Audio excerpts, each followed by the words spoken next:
अगर कोई माइनर कोई क्राइम करता है तो क्या उसे बिना किसी पनिशमेंट के सिर्फ ऐसे लिखवा के भेज दिया जाता है? आइए जानते हैं। तो रिसेंटली एक माइनर के रैश और नेग्लिजेंट ड्राइविंग की वजह से 2 लोगों की मौत हुई। काफ़ी लोगों का कहना यह है कि वो माइनर ड्रंक था और ड्राइविंग एज का नहीं था। इसके बावजूद भी वो 4 व्हीलर गाड़ी चला रहा था, जिसकी वजह से ये एक्सीडेंट हुआ। अब क्योंकि ये ड्राइवर 17 साल का था, इसलिए उसे जुवेनाइल जस्टिस एक्ट के अंदर ट्राई किया जाएगा। पर सवाल फिर से वही उठता है कि अगर कोई माइनर कोई क्राइम करे तो क्या उसे सज़ा नहीं मिलेगी? जी नहीं, सज़ा मिल सकती है।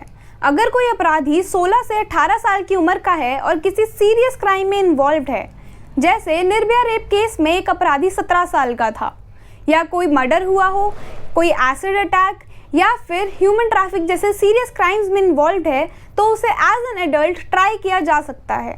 ये डिसाइड करती है जुवेनाइल जस्टिस बोर्ड, उस इंसान की फिजिकल और मेंटल कैपेसिटी देखते हुए। और मेनली ये देखा जाता है कि क्या उसे अपने केस के कॉन्सिक्वेंसेस समझ आ रहे हैं या नहीं। अब इस केस में माइनर को डेथ बाय नेग्लिजेंस के अंदर पुट कर दिया गया है, जिसकी सज़ा 2 साल की जेल है। पर क्योंकि ये एक बेलेबल ऑफेंस है, इसलिए उसे बेल मिल गई है। बेल मिलने का मतलब ये नहीं है कि उसे इनोसेंट डिक्लेयर कर दिया गया है। ये सिर्फ एक टेम्पररी रिलीफ है, केस अभी भी चल रहा है। इस केस के बारे में अपने ओपिनियंस कमेंट सेक्शन में बताइए एंड फॉलो फॉर मोर।